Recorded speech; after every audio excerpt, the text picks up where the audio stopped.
Glória seja dada ao nome do Senhor por todos os dias de nossas vidas.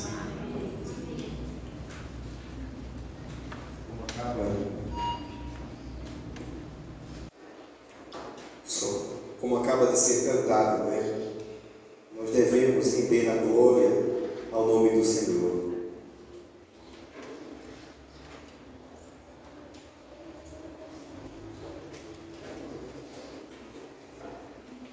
Eu vou pedir que os irmãos estejam abrindo as suas Bíblias para acompanharem a leitura do texto lá na segunda epístola de Pedro. Segunda carta de Pedro, no capítulo 1.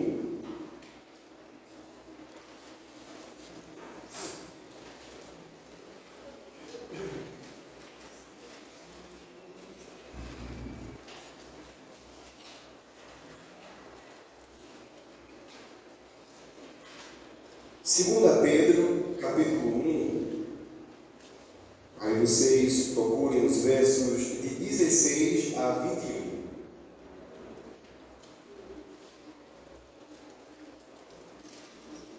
Segunda Pedro 1, de 16 a 21, são os versículos da palavra do Senhor que nos diz: porque não vos demos a conhecer o poder e a vinda de nosso Senhor Jesus Cristo, seguindo fábulas engenhosamente inventadas, mas nós mesmos fomos testemunhas oculares da sua majestade. Pois ele recebeu da parte de Deus Pai honra e glória, quando pela glória excelsa lhe foi enviada a seguinte voz: este é o meu Filho amado, em quem me comprazo. Ora, esta voz vinda do céu, nós a ouvimos quando estávamos com ele no Monte Santo. Temos assim tanto mais confirmada a palavra profética, e fazeis bem em atendê-la, como a uma candeia que brilha em lugar tenebroso, até que o dia clareie e a estrela da alva nasça em vosso coração, sabendo primeiramente isto, que nenhuma profecia da Escritura provém de particular elucidação, porque nunca, jamais, qualquer profecia foi dada por vontade humana. Entretanto, homens santos falaram da parte de Deus, movidos pelo Espírito Santo. Amém. Amado Deus, ó Senhor de nossas vidas, como é precioso para nós estarmos aqui e mais uma noite de adoração, Senhor, no teu santo dia. Pai, nós entregamos o nosso viver a Ti. Entregamos, Senhor, a nossa adoração e louvor, como já tem sido feito esta noite, e a igreja tem sido edificada. E este é o momento, Pai, onde a Tua palavra falará a cada coração. Edifica-nos, Senhor, mais uma vez pela Tua verdade, e que assim, Pai, sejamos iluminados em nossas mentes pelo Teu Santo Espírito, estando aptos por Ti, Senhor, preparados por Ti, para vivenciá-la. Em nome do Teu Filho amado Jesus Cristo, nós assim Te pedimos e Te agradecemos. Amém. Nós estamos na parte inicial ainda dessa segunda carta de Pedro, escrita aos irmãos que estavam dispersos, né? Que estavam na dispersão. Foi assim que ele fez na primeira carta, ele leva os irmãos da dispersão. Na segunda carta, ele já destina um público mais específico, né? Onde ele precisa confirmar, após ter previsto ali, já sentido que estaria chegando o fim da sua existência em carne, né? Aqui na terra. Ele já estava prevendo que a sua morte já se daria. Os sinais já estavam mostrando isso, né? Pedro, ele foi crucificado, ele pediu que virasse de cabeça para baixo, para não ser igual a Cristo, né? A morte dele. Então ele já estava vendo o nível das perseguições que vinha sofrendo, e daí então, justamente isso que ele faz, preparando a igreja para estarem firmes na palavra que eles haviam recebido por meio dos apóstolos, e aquilo que eles já tinham ouvido o tempo inteiro os apóstolos falando e confirmando, reafirmando o que os profetas do Senhor tinham dito lá no Antigo Testamento. Pedro faz isso aqui nesta segunda carta. Já no versículo 3 a gente já começa a perceber esse incentivo do apóstolo. Note comigo aí: visto como pelo seu divino poder nos têm sido doadas todas as coisas que conduzem à vida e à piedade, pelo conhecimento completo daquele que nos chamou para a sua glória, sua própria glória e virtude. E aí ele dá continuidade a esse discurso, mas aqui a gente já destaca uma coisa: Pedro estava certo de que tudo aquilo que fosse necessário para a salvação daquele povo que estava recebendo esses escritos já tinha sido oferecido gratuitamente. O que era necessário para a salvação, ele continua dizendo, pelas quais nos têm sido doadas as suas preciosas e muito grandes promessas, para que por elas vos torneis co-participantes da natureza divina, livrando-vos da corrupção das paixões que há no mundo. Por isso mesmo, vós, reunindo toda a vossa diligência, associai com a vossa fé a virtude, com a virtude o conhecimento, com o conhecimento o domínio próprio, com o domínio próprio a perseverança, com a perseverança a piedade, com a piedade a fraternidade, diz o verso 7, com a fraternidade o amor. Uma das coisas que, entre as tais que ele exorta, para que a igreja permanecesse firme em buscar, está o conhecimento. O conhecimento traria o domínio próprio, que então daí por diante estaria promovendo no ser, promovendo no interior tudo isso que leva o homem para mais perto de Cristo e torna-nos, na verdade, mais semelhantes ao Senhor Jesus Cristo. Nós podemos reafirmar aqui, como Pedro nesta noite, a necessidade que temos de caminhar desse modo, a saber que é assim que a gente é fortalecido no Senhor. É por essa verdade, é por esse conhecimento aprofundado de quem Cristo é, de quem Deus é e do que Ele faz e quer fazer em nós, o seu povo, nós podemos então ir mais além e assim estarmos firmes em meio a dias tão tenebrosos, dias ameaçadores para o Evangelho de Cristo Jesus. A ameaça continua, é real. A ameaça é algo que os cristãos estavam sofrendo naquele momento, e nós hoje temos este desafio diante do Senhor. Somos desafiados todos os dias a permanecermos firmes.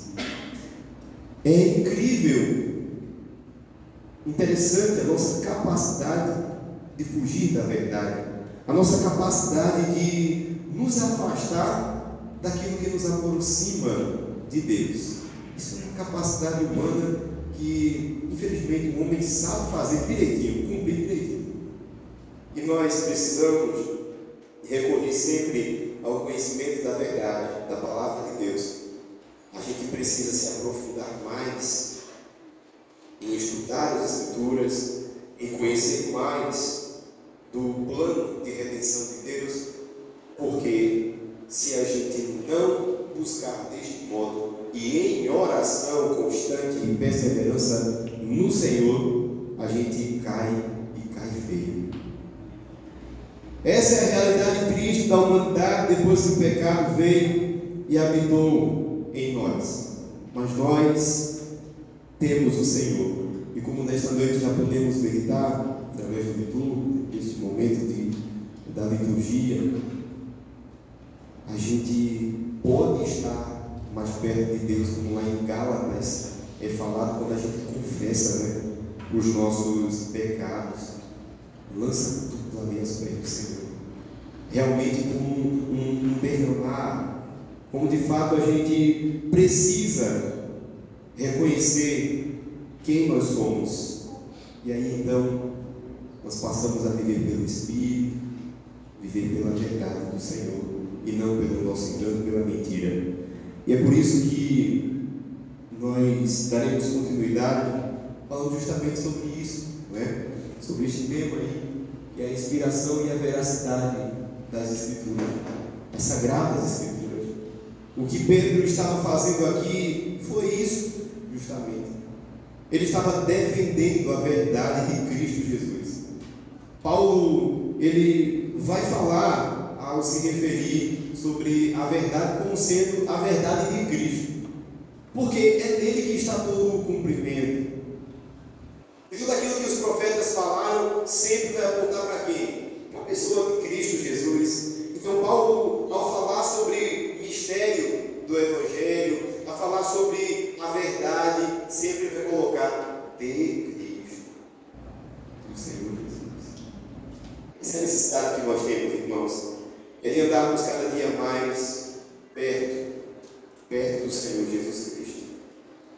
Ele continua mais adiante aqui, após o verso 7, no 8, ainda desse capítulo que nós estamos, o 1, Pedro diz: porque estas coisas existindo em vós, e em vós aumentando, olha, a intensidade que ele incentiva aqueles irmãos a buscarem, viu aí? Existindo em vós e em vós aumentando, fazem com que não sejais nem inativos, nem infrutuosos no pleno conhecimento de nosso Senhor Jesus Cristo. Deve produzir frutos, esse conhecimento deve produzir frutos, e esses frutos eles precisam amadurecer, eles precisam de fato demonstrar sua posição robusta diante do Senhor. Pois aquele a quem estas coisas, diz o verso 9, não estão presentes, é cego, vendo só o que está perto, esquecido da purificação dos seus pecados de outrora. Não é que a igreja não soubesse, não é que a igreja não tivesse conhecimento sobre tudo isso que Pedro estava falando, mas Pedro sabia que ele não estaria ali por tanto tempo mais para lembrar. Então ele queria enfatizar. A nossa mente, não é, como povo de Deus, parece que é curta. Parece que é curta desde Israel. Ora, estava servindo por anos, servindo ao Senhor, vendo as bênçãos dele, desfrutando das promessas do Senhor, a promessa de uma terra que ele daria para o seu povo. O tempo inteiro Deus estava mostrando que é Deus. E o que é que o povo fazia? De vez em quando virava as costas, de vez em quando atacava, o pecado atacava, o afastamento da verdade. Por isso, irmãos, diz o verso 10, procurai com diligência cada vez maior confirmar a vossa vocação de eleição, porquanto procedendo assim não tropeçareis em tempo algum, pois desta maneira é que vos será amplamente suprida a entrada no reino eterno de nosso Senhor e Salvador Jesus Cristo. Há uma condição. Há uma condição para se entrar no reino eterno de nosso Senhor e Salvador Jesus Cristo, como ele bem vai estar aqui afirmando. É preciso buscar diligentemente ter confirmada essa vocação. Saber que é um eleito é uma coisa, e buscar viver como tal, como eleito de Deus, aí já é diferente. É aquilo que Cristo vai estar ensinando para os discípulos. A questão de não somente ser ouvinte, mas de praticar aquilo que ele estava ensinando, que ele estava pregando. Aquele jugo suave, leve. Ele disse: venham, aprendam de mim, que eu sou manso e humilde, porque o meu jugo é suave, o meu fardo é leve. Ou seja, o ensino dos fariseus era pesado. Por quê? Porque eles traziam de fato esse fardo para as pessoas, e muitas vezes de maneira hipócrita, não estava sendo conivente com a lei que eles tanto estavam pregando com os lábios, mas não honrando a Deus no seu coração. E aqui então Pedro alerta, né, a igreja, ele traz esse alerta para a igreja, para que eles se revistam do que de fato vai levá-los para a salvação eterna, para habitar na mansão celestial, a glória do novo céu e da nova terra. E aqui então, segundo a tradução revista e atualizada, traz um título em negrito que ajuda na compreensão. O apóstolo dá os motivos por que escreveu esta carta. Depois que ele apresenta aqui a maneira como o povo de Cristo haveria de perseverar, haveria de permanecer fiel àquilo que ele ensinou, ele mostra por que foi que ele estava escrevendo isso aqui para eles. Por esta razão, diz o verso 12, sempre estarei pronto para trazer-vos lembrados, lembrados acerca destas coisas, embora estejais certos da verdade, já presente convosco e nela confirmados.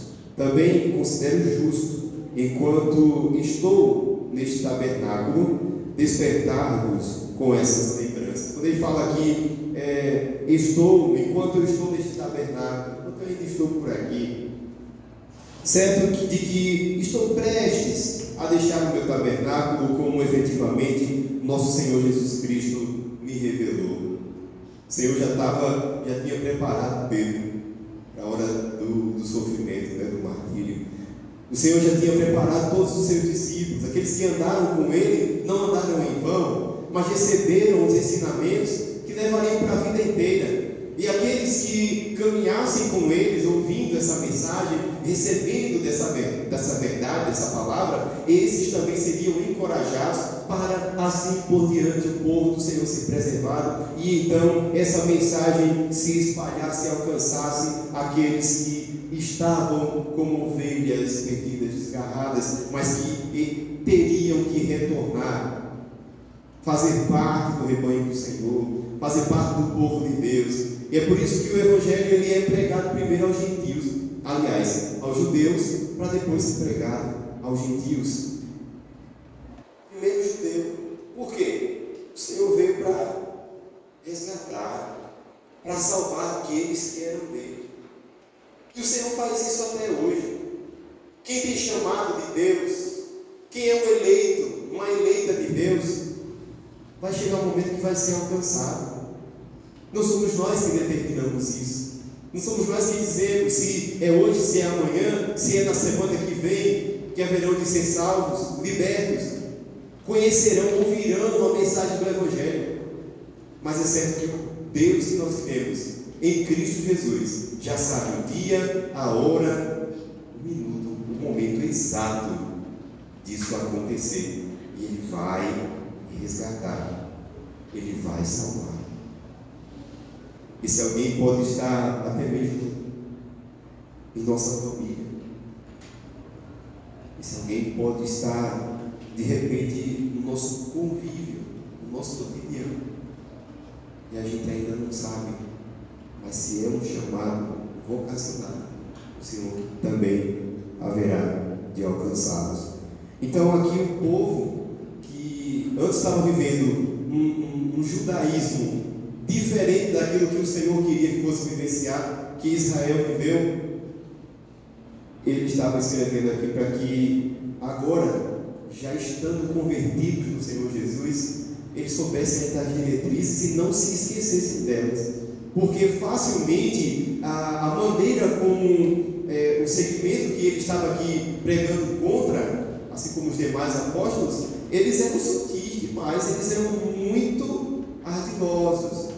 Eles estavam tão seguros naquilo que eles ensinavam e consideravam que era até uma coisa muito puxada para o pelagianismo. Eles pregavam que a alma estava separada do corpo. E aí você já consegue imaginar para onde é mais que eles iam seguindo e levando uma multidão de pessoas com eles. Esses eram os falsos médicos, né? Eles estavam pregando isso e falando com uma sensibilidade tranquilidade, sabe, tão grande, como se tivessem uma grande autonomia da verdade. Mas como vamos ver aqui mais adiante, Pedro vai estar lembrando para aqueles irmãos que isso era apenas fábula, era mito, não havia verdade nos lábios deles. Então Pedro aqui vai praticamente, se despedindo. Estou prestes a deixar muita verdade, mas de minha parte, diz o verso 15, esforçar-me-ei diligentemente por fazer que a todo tempo, mesmo depois da minha partida, conserveis lembrança de tudo. Então, essa carta, nós já conseguimos entender aqui qual foi o propósito do apóstolo Pedro, ali inspirado pelo Senhor. E aí então, quando chega no verso 16, o texto básico desta mensagem, nós vemos então Pedro falando sobre a vinda do Senhor. E cada vez no Novo Testamento que aparecem os termos aqui, a vinda, é sempre se referindo ao segundo advento de Cristo. É aquilo que nós esperamos. Que coisa linda a gente poder olhar para esse texto e ver que está falando de uma realidade que nós também continuamos aguardando e com grande esperança, porque é Cristo em nós a esperança da glória eterna que há de vir, e que já está esse dia sendo preparado pelo Senhor, e a gente não precisa nem se preocupar com esse dia, mas a gente precisa se preocupar de fato em guardar tudo aquilo que Pedro anteriormente estava lembrando aqui para a igreja, a partir do versículo 3 deste capítulo. O que a gente precisa se preocupar é em se manter firmes no Senhor e em sua verdade, a verdade que é superior, a verdade que é inerrante, é infalível.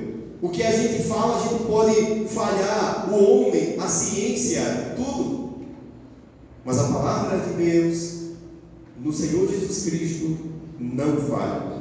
Porque não vos demos a conhecer o poder e a vinda de nosso Senhor Jesus Cristo, diz o verso 16, seguindo fábulas engenhosamente inventadas. Ou seja, eles tinham um discurso muito bem elaborado. Você pode imaginar a oratória desses homens. Você imagine a facilidade, o uso, a erudição das palavras. Mas Pedro, sendo um pescador, em sua simplicidade, em sua pouca, provavelmente, escolaridade, ele estava pregando algo que era superior ao que aqueles intelectuais, homens da lei, estavam anunciando e espalhando cada vez mais entre aquelas regiões. Mas nós mesmos fomos testemunhas oculares da sua majestade. A veracidade e a inspiração das Escrituras, nós podemos considerar aqui, conforme o texto, primeiramente, que veio pelo testemunho, o testemunho dos apóstolos. Pedro não estava aqui falando de coisas que ele ouviu alguém contar. Ele começa a falar, a partir do versículo 16, daquilo que ele viu. Ele estava do lado de Jesus, pois ele recebeu da parte de Deus Pai honra e glória, que diz aí o verso 17, quando pela glória excelsa, é uma forma de se referir ao senhorio de Cristo, não é? Essa glória excelsa que você vai ver, tanto o glória quanto o excelsa em caixa alta, em letras maiúsculas, melhor dizendo, não em caixa alta, mas em letras maiúsculas. Lhe foi enviada essa glória excelsa, na seguinte voz do Senhor, dizendo: este é o meu filho amado, em quem me compraze. Aqui, irmãos, e eu vou ler o 18 também. Ora, esta voz vinda do céu, nós a ouvimos quando estávamos com ele no Monte Santo. Que relato foi esse que Pedro estava trazendo? Aqui foi o momento da transfiguração de Cristo. A transfiguração. Porque a mesma coisa que o Senhor fala para Jesus, este é meu filho amado em quem me comprasse, quando ele estava sendo batizado por João Batista, ele fala no momento da transfiguração. Pedro não estava quando Jesus foi batizado, ele não estava lá naquele momento. Então ele estava se referindo justamente à transfiguração, que era essa transfiguração de Cristo foi o maior, um dos maiores sinais, o maior reflexo da volta dele. Porque o brilho que se via em Cristo ali, na sua transfiguração, era tão grande, era tão radiante quanto a luz do sol. Foi uma radiação tão forte, meus irmãos, que jamais pôde se ver tamanho sinal como esse que Jesus estava dando. Isso para mostrar aquele que virá. Cavaleiro, nem seu cavalo branco, como é descrito ali, os pés, reluzentes, lá tão reluzentes, e isso descrito em Apocalipse, referindo à grande glória, maneira gloriosa como o Senhor há de vir. Todos verão o resplendor da sua glória, todos se prostrarão diante dessa verdade sublime, dessa inerrante verdade infalível. Nós, como servos do Senhor Jesus Cristo, olhando para essa palavra que em nossos corações é relembrada, aplicada novamente, nos faz então saber do quão é importante darmos testemunho, assim como os apóstolos, assim como Pedro e os demais, que haviam visto e que não se calavam, não se negavam, não colocavam empecilhos, dificuldade para falar do amor de Deus revelado em Jesus. Então, a gente vê aqui quão importante é para a gente defender a veracidade das Escrituras, a inspiração das Escrituras, primeiro considerar o nosso testemunho. A gente não pode se calar em dias em que a nossa voz está sendo cada dia mais fortemente uma tentativa de ser calada a voz cristã, de ser calada a mensagem do Evangelho. Hoje de manhã nós estávamos refletindo justamente sobre isso aqui na EBD. Estávamos vendo como o ativismo do ateísmo, ou do novo, dessa nova modalidade do ateísmo, tem tentado calar a voz dos cristãos. E a gente não pode, em tempos assim, obscurecer aquela luz radiante que não pode ser colocada debaixo do alqueire, como diz na palavra do Senhor, como o próprio Cristo falou. Mas no velador precisa iluminar. Cristo Jesus, em sua aparição ali, transfigurada, em seu corpo transfigurado, mostra para os discípulos e nos lembra nesta noite que nós temos esse brilho em nós.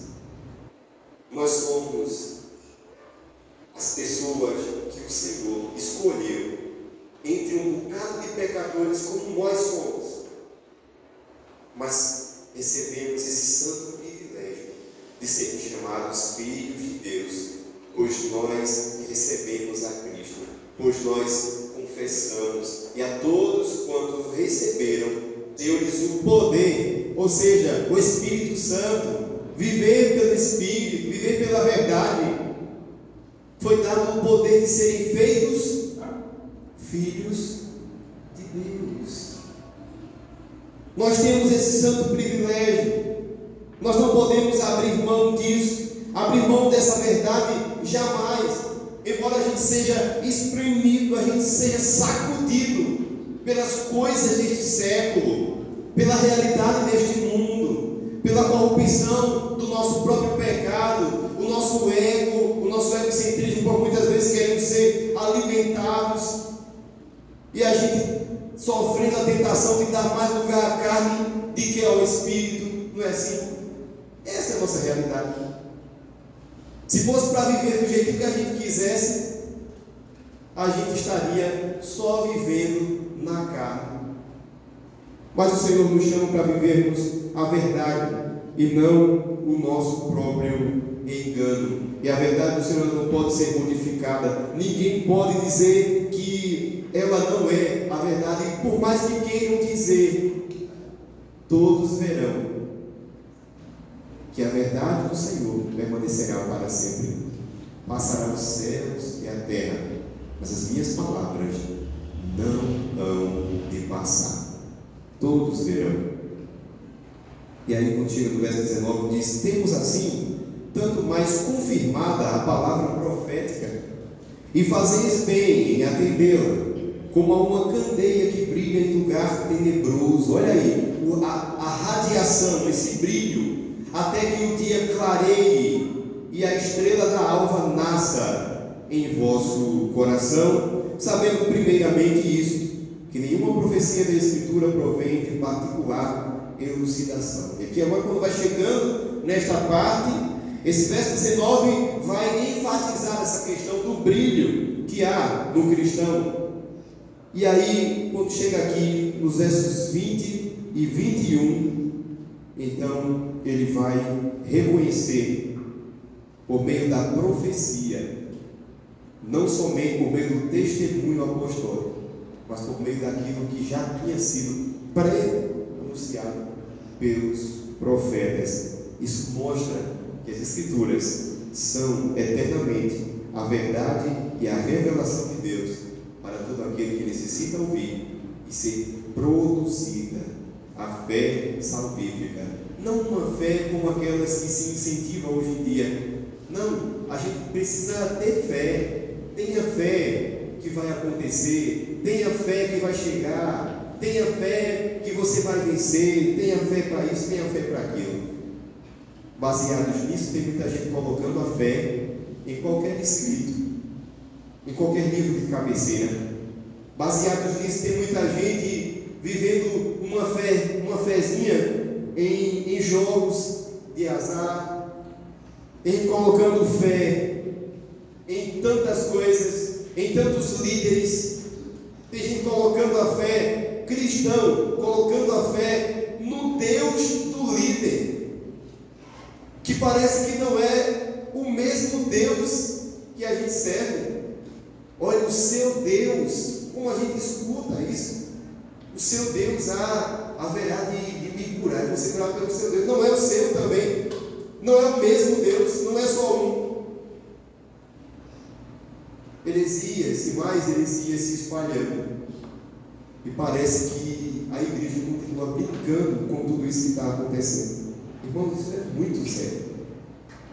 É o tempo da igreja despertar. O Senhor nos chama, mais uma vez, pela sua mensagem, pela sua verdade, esta noite, a nos concentrarmos mais em sua verdade, e buscarmos mais dele, para que assim a gente continue crescendo nesse conhecimento, crescendo nessa piedade, crescendo na fraternidade que ele fala nos versos 6, versos 7, crescendo neste conhecimento que produz esse domínio próprio, crescendo no conhecimento que é eterno, que a gente vai levar para a eternidade. Isso sim é o que deve cada dia mais habitar intensamente em nossos corações, sabendo primeiramente isso, que nenhuma profecia da Escritura, tudo aquilo que já foi falado que ia acontecer, e muito aconteceu já no Novo Testamento, e muito está acontecendo agora, e vai acontecer até Jesus Cristo voltar, porque nunca, jamais, olha a ênfase que Pedro dá, nunca, jamais, qualquer profecia foi dada por vontade humana. Entretanto, homens santos falaram da parte de Deus, movidos pelo Espírito Santo.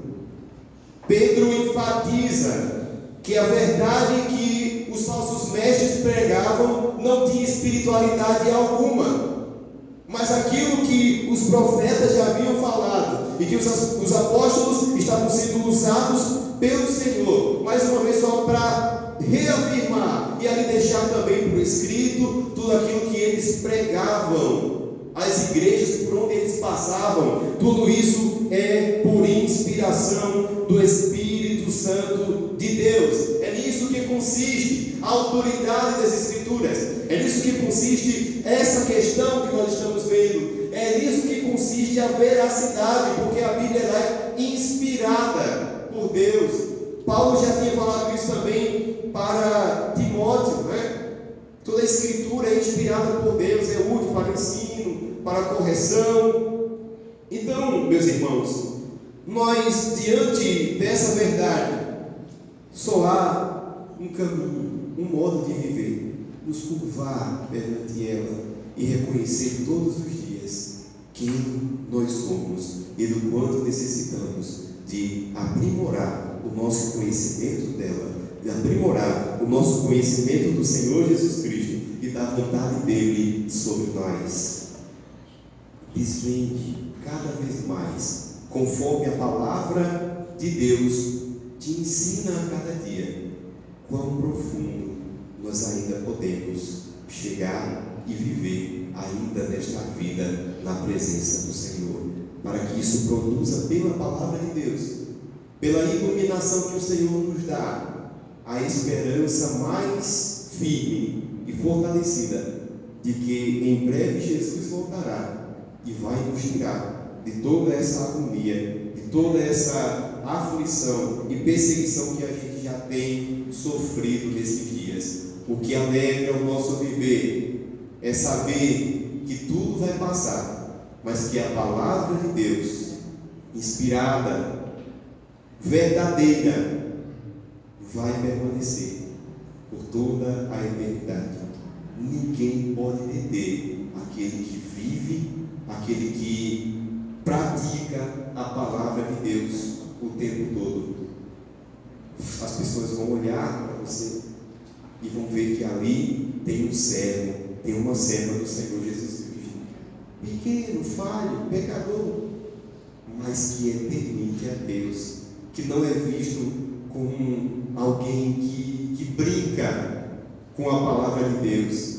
O verdadeiro cristão é aquele que anda demonstrando a glória de Cristo, e isso a gente só pode demonstrar por meio das santas Escrituras.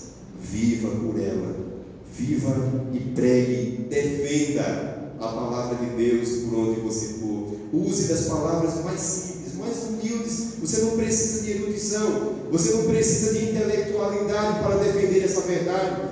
O Senhor usa Pedro, um pescador e pecador também, para proclamar essas verdades tão profundas, e ele inspira pelo seu Santo Espírito. O que o Senhor pode fazer conosco é isso e muito mais. Não mais sendo inspirados, mas agora tendo essa revelação, sendo esclarecidos, iluminados, para defender essa verdade por onde a gente for.